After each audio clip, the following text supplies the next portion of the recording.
Well, good morning, YouTube. It's a chilly November morning here in Chicago. I'm here to recommend some software today. It's called Spitfire Labs, L-A-B-S. I found Spitfire Labs by Googling best free sampling software, and it came up.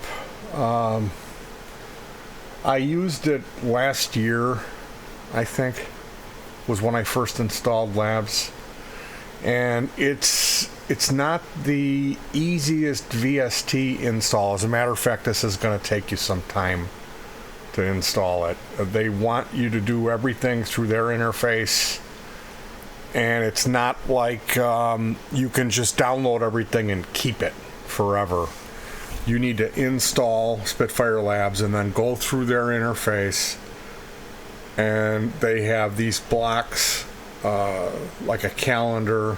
Each one of them represents a sample pack, and they're anywhere between 100 meg and 500 meg, maybe more. Some of them are a gig, but the about almost half of them are free, and those are the ones I'm able to use. So this comes up in my DAW, which is Reaper, or I can also use the standalone Labs. And what you're gonna want to do when you first install the Labs is make an account. You have to give them a valid email address, and then when you're picking the sounds that you want, looking through for the free ones, don't do what I did and get ahead of yourself and click a bunch of them, because their server is not very quick. In order to download something that's 100 meg is going to take you some time. It's a very slow server. So in my impression, the best way to do it is one at a time. Is to have another computer in the room where you can watch YouTube video, keep your eye on something else. So this is kind of a pain in the ass. You think, why would I want to mess with something like this? Well, the sound quality, the sounds are really great. There's a drums on there, and I haven't played with the drums. I'd guess they work. I mean, it's MIDI, so. But I'm guessing it's just a really good sounding drum kit. Now these samples, I know that they're made, it's British. That's Spitfire. That was a plane used in World War II. That's whenever I hear that, I immediately think British. Spitfire, it's a car. It's British too.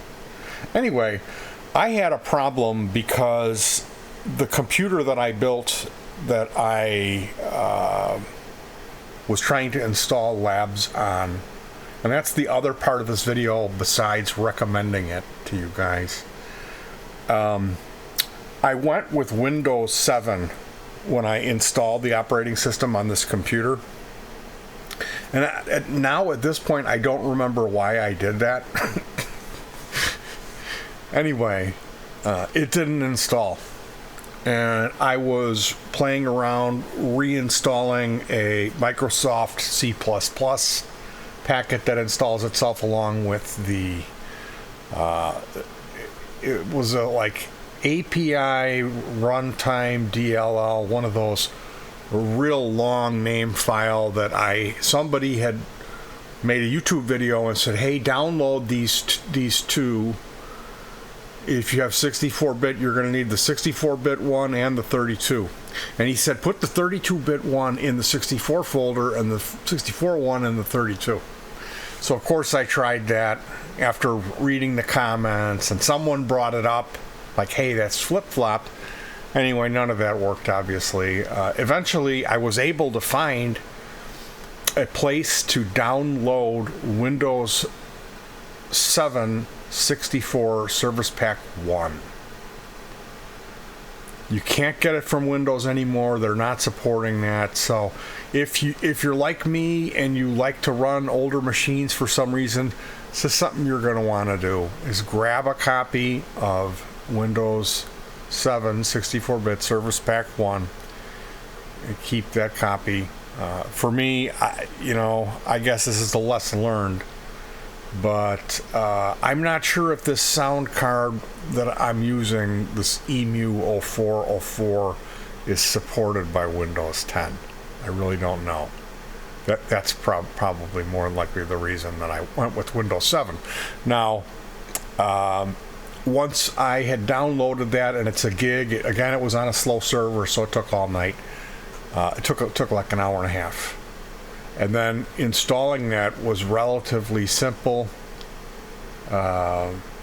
This morning, I rebooted the computer, and it did not work. Spitfire Labs did not work. I had to go and uninstall the Microsoft C++ installation that had installed itself along with Labs. What I did, I went in there, I tried reinstalling Labs, and then I saw that C++ thing. And when you go to delete that, see, I use this Revo Uninstaller Pro that it looks for stuff that the software leaves behind, and then deletes that when you're uninstalling. So it's a little bit extra step of cleaning after you uninstall, but that's basically irrelevant. That was the interface I was looking at when this came up. So I had uninstalled the Spitfire Labs. Then I was uninstalling that C++, and one of the options that came up was repair. And I was like, well, let me try to repair that. Maybe this will take a little less time, and maybe that'll just do it. And it did. So by repairing that C++ install, actually what it did, it reinstalled it. And Spitfire Labs is not compatible with Windows 7.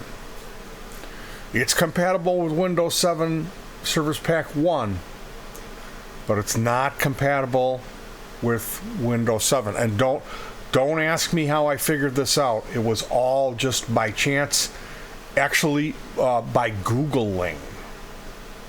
I typed, the error message that came up was c.net.api.dll, something like that.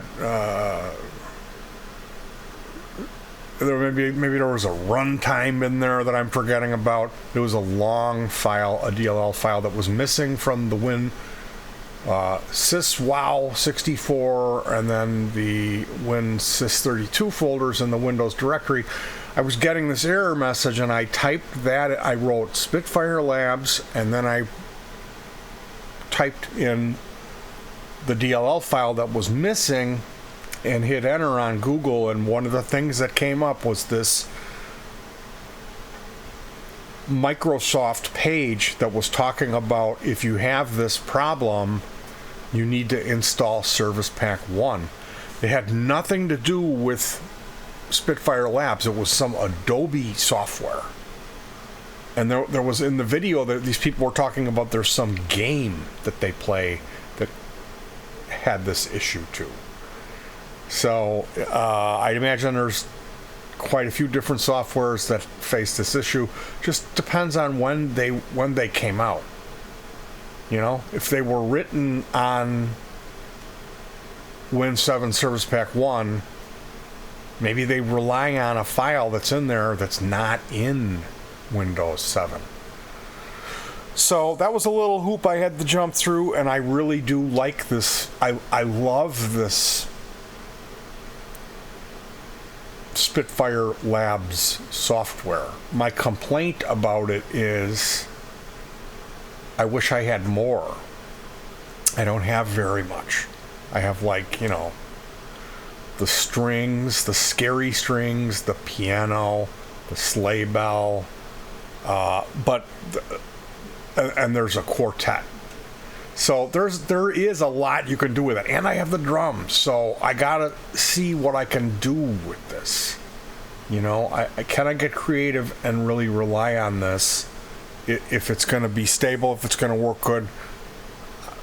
I'm going to be loving life because, man, did my initial playing around with it blew me away. And then when I read what Google had to say about it, everyone else felt the same way. They were like, you got to get this stuff. So that's my story, how I got it going on Windows 7. Again, that's my thing because I'm relying on an old sound card, which is what I do here. I don't necessarily run out and go, oh, let me get a Scarlett rack mount interface because I'm going to be recording an album in December. You know, I go on eBay and get a $20 Firewire interface that I've used for the past 3 years that serves me fine. And I don't think you can hear the difference. Check my albums out if you have any questions about that. Minor technical difficulties, digitally delayed, or 02022020, aka Slow Malone. You can listen to those albums and let me know how much I've let you down. Anyway, you guys have a great day. Enjoy yourselves, and always peace.